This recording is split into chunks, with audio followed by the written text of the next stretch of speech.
नमस्कार दोस्तों, मैं डॉक्टर प्रवीण द्विवेदी अपने इस चैनल में आपका स्वागत करता हूं। तो डियर फ्रेंड्स, हम लोग इस चैनल पर पर्यावरण का टॉपिक पढ़ रहे थे और पर्यावरण में हमने इकोलॉजी वाले टॉपिक को ख़त्म कर दिया है। आज हम एक नया टॉपिक स्टार्ट करेंगे, वो है इकोसिस्टम। और इकोसिस्टम को भी मैं दो लेक्चर में ख़त्म करूँगा। आज एक लेक्चर आपके सामने है, ख़त्म करेंगे और अगला लेक्चर बाद में आएगा। और जो स्टूडेंट्स आप चाहते हैं कि इकोलॉजी वाले टॉपिक को देखें तो उसके लिए आपको मेरे पीछे के लेक्चर देखने पड़ेंगे। तो चलिए आज शुरू करते हैं इकोसिस्टम के बारे में। देखिए, दो चीज़ है कि दो टर्म होते हैं, एक होता है इकोलॉजी और एक होता है इकोसिस्टम। दोनों ही शब्द जो होते हैं आपस में मिलते जुलते हुए शब्द हैं। तो मैं इसके पहले मैं इकोलॉजी समझाया था, आज समझाता हूँ इकोसिस्टम, फिर दोनों में डिफरेंस बताता हूँ। तो देखिए, इकोसिस्टम शब्द जो है ना, सब क्वेश्चन एक पूछा जाता है कि इकोसिस्टम शब्द सबसे पहले कब यूज किया गया और किसने यूज किया। तो सबसे पहले इकोसिस्टम शब्द यूज किया गया था 1935 में। और 1935 में एक साइंटिस्ट थे, एजी टेंसले। कौन थे? एजी टेंसले। हिंदी मीडियम के स्टूडेंट देख लें। और इन्होंने सबसे पहले पारिस्थितिक तंत्र को यूज किया था, एजी टेंसले ने। ये क्वेश्चन पूछा जाता है तो आप लोग इसको देख लीजिएगा। आइए समझते हैं इकोसिस्टम होता क्या है। इकोसिस्टम क्या होता है, देखिए, और जिस तरह से हमने इकोलॉजी में बताया था कि जैविक और अजैविक जो पर्यावरण में जो होते हैं, अजैविक और अजैविक कंपोनेंट होते हैं, इनको दोनों का जो संबंध का अध्ययन होता है वो कहलाता है इकोलॉजी, अध्ययन करना। लेकिन जो जैविक और अजैविक कंपोनेंट हैं, मैंने आपको पहले लेक्चर में भी बताया हूं, इनके बीच में जो आपस में संबंध होता है, समझे, आपस में जो संबंध होता है इसको बोलते हैं इकोसिस्टम, है ना। तो जैविक और अजैविक जो घटक होते हैं, अब आप पूछेंगे जैविक घटक कौन कौन से हैं, तो जैविक घटक में हम सभी जीव आ जाएंगे, सभी पेड़ पौधे आ जाएंगे, सभी वनस्पतियां आ जाएंगी। और अजैविक कंपोनेंट में कई तरह के जो अजैविक कंपोनेंट है जिसमें जीवन की किसी तरह की संभावना नहीं है, वो वगैरह आ जाएंगे, जैसे जल है और सोडियम, पोटेशियम, कैल्शियम, अनेकों तरह के तत्व मिट्टी में पाए जाते हैं, तो वो सभी तत्व आ जाएंगे। तो इस तरह से जैविक और अजैविक घटकों के बीच में जो संबंध होता है इसको बोला जाता है इकोसिस्टम। नाम है पारिस्थितिक तंत्र। एक जो सिस्टम बन जाता है उसको बोलते हैं पारिस्थितिक तंत्र।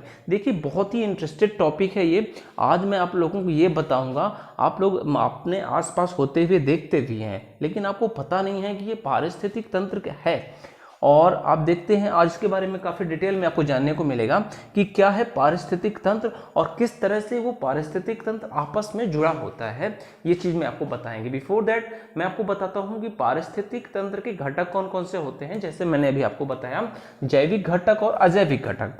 तो जैविक घटक के अंतर्गत मैं इसको फर्दर डिवाइड किया हूँ आगे। उत्पादक, जिसे हिंदी में इंग्लिश में बोलते हैं प्रोड्यूसर। उपभोक्ता, जिसे इंग्लिश में बोलते हैं कंज्यूमर। और फर्दर है अपघटक, यहाँ पर इंग्लिश में जिसको बोलते हैं डिकम्पोजर।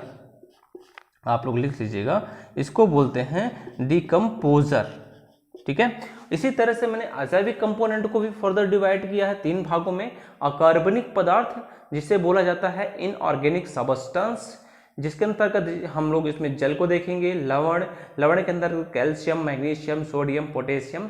गैसेस बहुत सारी होती हैं, जैसे ऑक्सीजन, नाइट्रोजन, कार्बन डाइऑक्साइड, मैंने यहाँ पर लिखा हुआ है। इसी तरह से कार्बनिक पदार्थ के अंतर्गत अपन जो पारिस्थितिक तंत्र है उसमें क्या क्या देखते हैं, कौन कौन सी चीजें आती हैं, प्रोटीन, कार्बोहाइड्रेट, लिपिड और ह्यूमस आते हैं। इसके अलावा जो भौतिकी वाले पार्ट, फिजिकल वाला पार्ट जो इंक्लूड करते हैं हम इसमें पारिस्थितिक तंत्र में, तो उसके अंतर्गत प्रकाश आ जाता है, ताप आ जाता है, हवा आ जाती है। तो आइए मैं अब इन टॉपिक को समझाता हूँ डिटेल में आपको।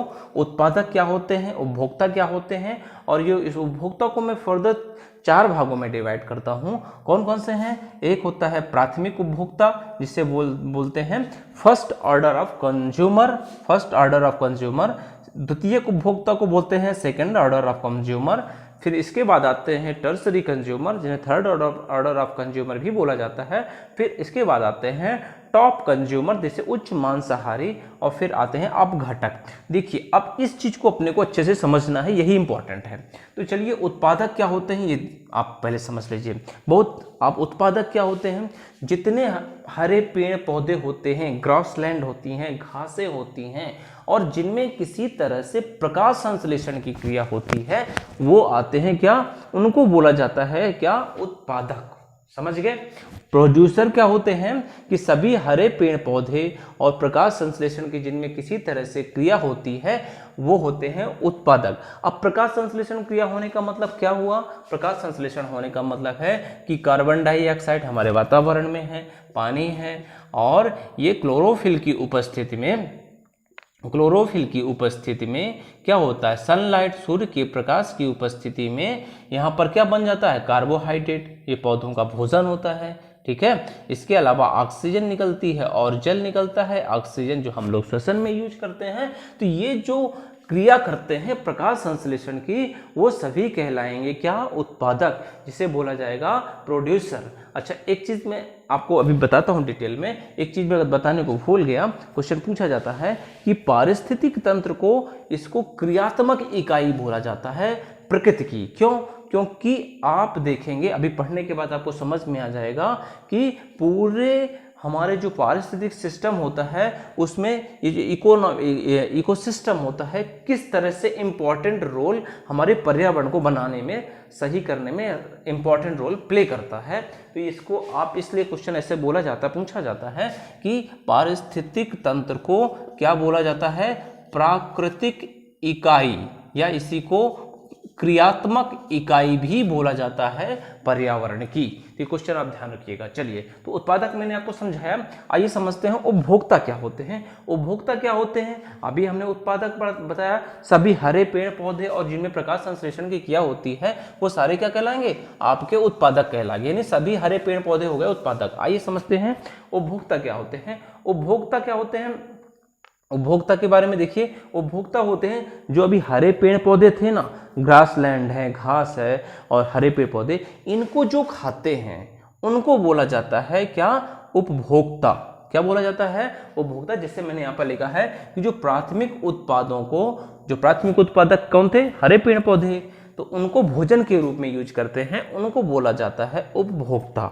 ठीक है, इतनी बात समझ आ गई। चलिए तो अब इसको भी मैं क्लासिफाई किया हूं, प्राथमिक उपभोक्ता, द्वितीयक उपभोक्ता, तृतीयक उपभोक्ता। तो प्राथमिक उपभोक्ता कौन हो गए, जो सीधे हरे पेड़ पौधों को खा गए, उनको बोला जाता है प्राथमिक उपभोक्ता। एग्जाम्पल के लिए जैसे गाय, बकरी, हिरन, चूहा, आप देखेंगे गाय घास चरती कि नहीं चरती है ना, बकरी घास चरती है, हिरन भी घास चरती है, चूहा है, चूहे भी खाते हैं, टिड्डे वगैरह ग्रास वगैरह खाते हैं। तो इनको बोला जाता है क्या, प्राथमिक उपभोक्ता। ये मैंने एग्जाम्पल यहाँ पर लिखे हुए हैं। ठीक है, ये हो गए आपके प्राथमिक उपभोक्ता। चलिए अब द्वितीयक उपभोक्ता क्या होते हैं। द्वितीयक उपभोक्ता जो इनको खाते हैं, किनको, जो प्राथमिक उपभोक्ता थे इनको, जो इनको खाएंगे वो कहलाएंगे द्वितीयक उपभोक्ता, और जो द्वितीयक उपभोक्ता को खाएगा वो तृतीयक उपभोक्ता, और जो तृतीयक को खाएगा वो टॉप कंज्यूमर, उच्च मांसाहारी कहलाएंगे। तो आई थिंक आप समझ गए होंगे कि जो प्राथमिक उपभोक्ता, द्वितीयक उपभोक्ता क्या हो गए, जो प्राथमिक इनको खाएंगे, प्राथमिक उपभोक्ता को खाएंगे, उसको बोला जाएगा द्वितीयक उपभोक्ता। जैसे एग्जांपल के लिए मैंने यहाँ पे लिखा सभी मांसाहारी इसके अंतर्गत आते हैं। द्वितीय उपभोक्ता के अंतर्गत कौन आते हैं, सभी मांसाहारी आ जाएंगे। कैसे, जैसे शेर किसको खाता है, हिरण को। चूहा खाता है, चूहे को कौन खा लेता है, बिल्ली खा लेती है।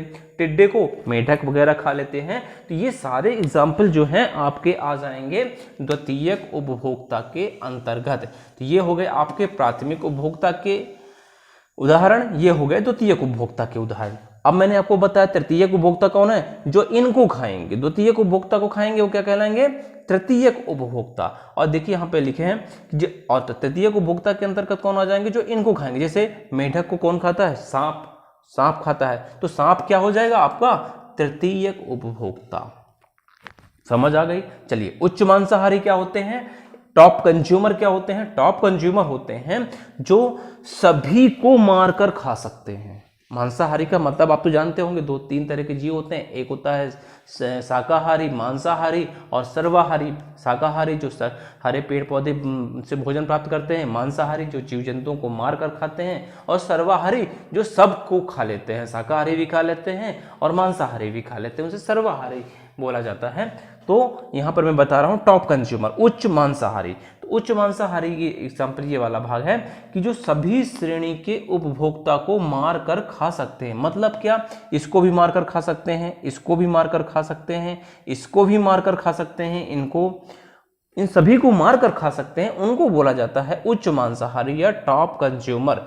उच्च श्रेणी के उपभोक्ता कहलाते हैं। एग्जाम्पल के लिए मैंने यहाँ लिखा है शेर और चीता। शेर और चीता आपको हिरण को भी मार सकता है, बिल्ली को भी मार सकते हैं, आपको मेंढक को भी मार सकते हैं, चीता वगैरह। तो इस तरह से शेर और चीता क्या कहलाएंगे, टॉप कंज्यूमर, जो सबसे ऊपर होते हैं, जो सबको मार कर खा सकते हैं, टॉप कंज्यूमर कहलाएंगे। और देखिए इसके बाद ये बात समझ आ गई, आई थिंक उपभोक्ता वाला टॉपिक आपको समझ आ गया। इसके बाद हमारे इकोसिस्टम में होते हैं अपघटक, जिन्हें बोला जाता है डिकम्पोजर। अच्छा, इनको स्कैवेंजर भी बोला जाता है, सफाई कर्मी भी बोला जाता है। मैंने पहले भी बताया था, सफाई कर्मी भी बोला जाता है। क्यों बोला जाता है समझाता हूं।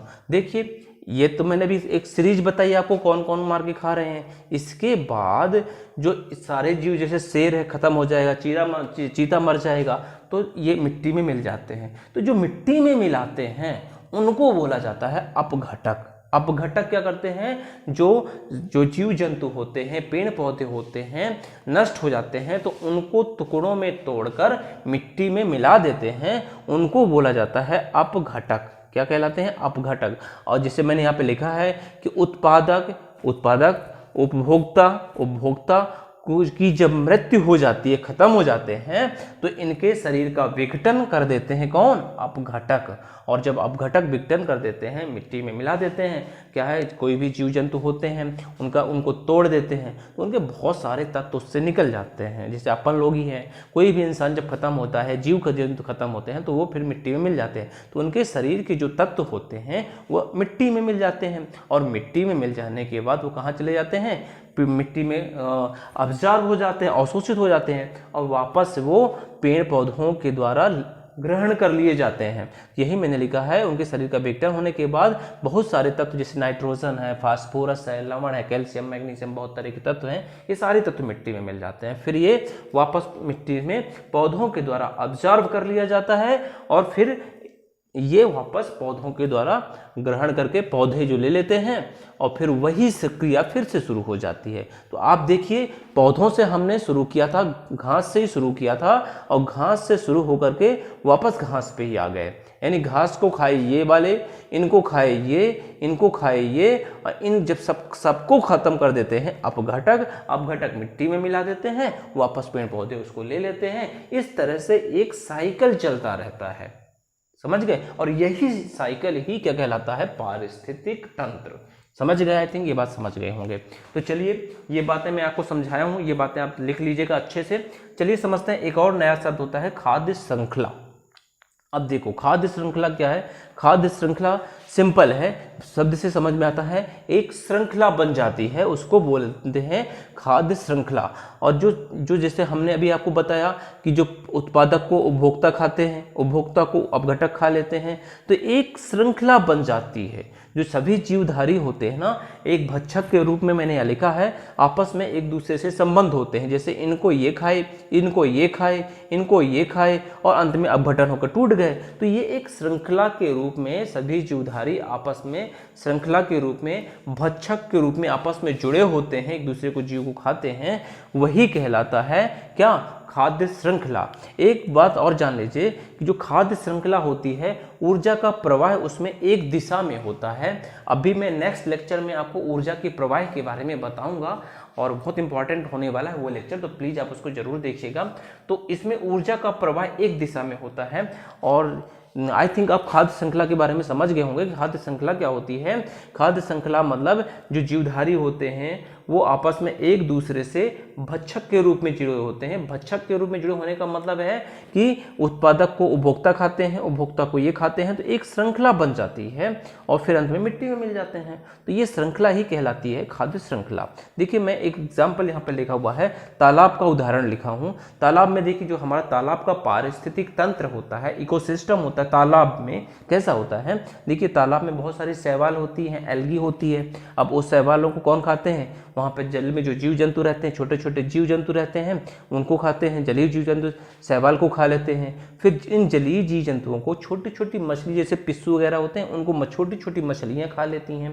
छोटी छोटी मछलियों को जो बड़ी मछली होती है वो खा लेती है। बड़ी मछली को भी कौन खाते हैं, बगुला, बतख वगैरह खाते हैं। और अंत में जब ये खत्म हो जाते हैं तो डिकम्पोज होकर के मिट्टी में मिल जाते हैं। तो एक आप देख पा रहे हैं एक श्रृंखला बन गई है, इसी को बोला जाता है खाद्य श्रृंखला। देखिए यहाँ पे शैवाल जो होते हैं ये प्राइमरी कंज्यूमर के प्रोड्यूसर कहलाते हैं, शैवाल जो होते हैं उत्पादक कहलाते हैं।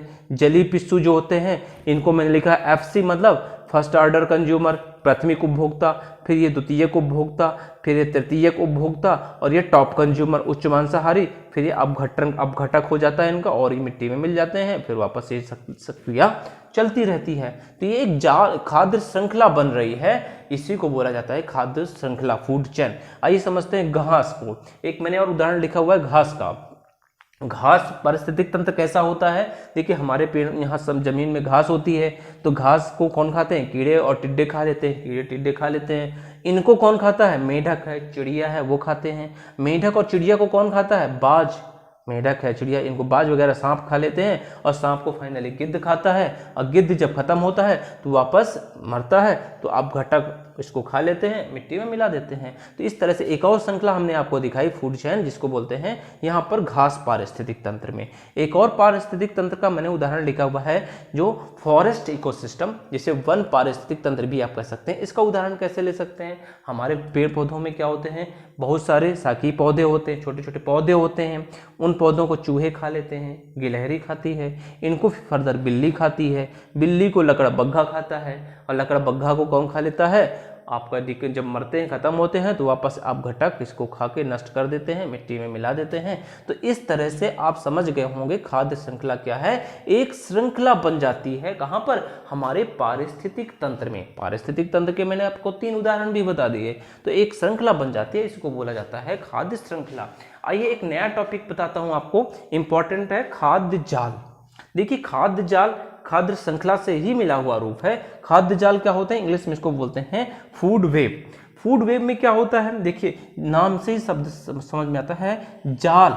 एक क्या होता है, जाल बना होता है, उसको बोले जाते हैं खाद्य जाल। अब जो होता हमारी, हमने अभी आपको दिखाया क्या, खाद्य श्रृंखला। ये खाद्य श्रृंखलाएं आपस में एक दूसरे से जुड़ी हो सकती हैं। कैसे, ये इसको खाए, ये इसको खाए, ये इसको खाए, मतलब ये सारी श्रृंखलाएं जो आपस में मैंने कई तरह की बताई, और भी बहुत सारी उदाहरण हो सकते हैं, यहाँ पे मैंने 3 लिखे हैं। तो ये आपस में जब जुड़ जाते हैं तो इनको बोला जाता है खाद्य जाल। मैंने यहाँ पे लिखा हुआ है अनेक खाद्य श्रृंखलाओं का पारस्परिक संबंध जो बनता है उसको बोला जाता है खाद्य जाल।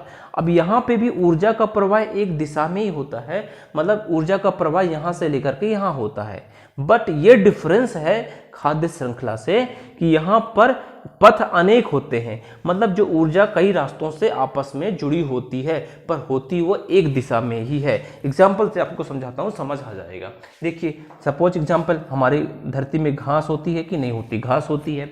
अब घास को कौन खाते हैं, टिड्डे खाते हैं, टिड्डे को मेढक खाएंगे, मेढक को सांप खा लेता है, अब सांप को बाज खाता है, बाज को गिद्ध खाते हैं, और जब गिद्ध खत्म होता है तो अपघटक इसको खत्म करके मिट्टी में मिलाते हैं, वापस घास में आ जाते हैं। तो इस तरह से एक क्या बन गया, पारिस्थितिक तंत्र, एक सिस्टम बन गया, एक साइकिल बन गया पारिस्थितिक तंत्र। एक तो मैंने आपको ये वाली श्रृंखला बता दी, आई थिंक आप समझ गए होंगे। एक और सिस्टम क्या बन सकता है, यहाँ पर घास को चूहा खाता है, चूहे को सर्प खा ले, सर्प को बाज खा ले, बाज को गिद्ध खा ले, अब फिर वापस अपघटन हो जाए। एक और श्रृंखला कैसे बन सकती है, घास को बकरी और खरगोश खाते हैं, खरगोश को इसको शेर खा लें और ये फिर शेर खत्म होता है तो अपघटक के रूप में खत्म हो सकता है, फिर अपघटक मिट्टी में मिला देंगे। तो आप देखिए खाद्य श्रृंखला एक सीरीज में चल रही थी, लेकिन खाद्य जाल क्या है, देखिए एक यहाँ से श्रृंखला बन गई, एक श्रृंखला यहाँ से जुड़ गई, एक श्रृंखला यहाँ से जुड़ गई, तो यहाँ पर 3 श्रृंखलाएं आपको देखने को मिल रही। एक तो श्रृंखला ये वाली हो गई, दूसरी श्रृंखला ये मिल गई आपस में, और तीसरी श्रृंखला ये मिल गई। कहने का मतलब कि कई श्रृंखलाएं आपस में मिल करके यहाँ से जाती हैं, यहीं पे खत्म हो रही हैं। आप देख पा रहे हो कि नहीं देख पा रहे? ये घास से शुरू होती हैं और अपघटक के रूप में खत्म हो जाती हैं। तो इस तरह से ये आपस में खाद्य श्रृंखलाएं जब जुड़ जाती हैं, इनका आपस में संबंध बन जाता है, तो उसको बोला जाता है खाद्य जाल। तो ये डियर फ्रेंड्स आज ये टॉपिक मैंने ख़त्म किया और बेसिक लेक्चर था आज को, आपको बेसिक ज्ञान देने के लिए लेक्चर था। क्या है इकोसिस्टम और खाद्य श्रृंखला और खाद्य जाल, ये उत्पादक, उपभोक्ता और अपघटक। तो ये यहाँ से मैं ख़त्म करता हूँ। अगला टॉपिक आपको बहुत इंपॉर्टेंट है, इसमें मैं आपको बताऊंगा कि इकोलॉजिकल जो पिरामिड होता है इसमें ऊर्जा का प्रवाह कैसे होता है। इसके अलावा आपको बताऊंगा कि इकोलॉजिकल पिरामिड होते क्या हैं। तो प्लीज़ आप नेक्स्ट लेक्चर जरूर देखिएगा, वो इंपॉर्टेंट है एग्जाम पॉइंट ऑफ व्यू से, इसको भी आप नोट्स बनाते हुए चलिएगा। और मैं आप लोगों से एक चीज़ जरूर कहूँगा कि यदि आपको ये चैनल लगता है कि किसी तरह से बेनिफिट हो रहा है तो प्लीज़ आप इसे लाइक कर दें, और कोई दिक्कत होती है, कोई चीज़ समझ नहीं आती तो आप कमेंट भी कर सकते हैं। चलिए पढ़ते रहें, मस्त रहें और स्वस्थ रहें। मिलते हैं अगले लेक्चर में, तब तक के लिए tata bye bye and take care.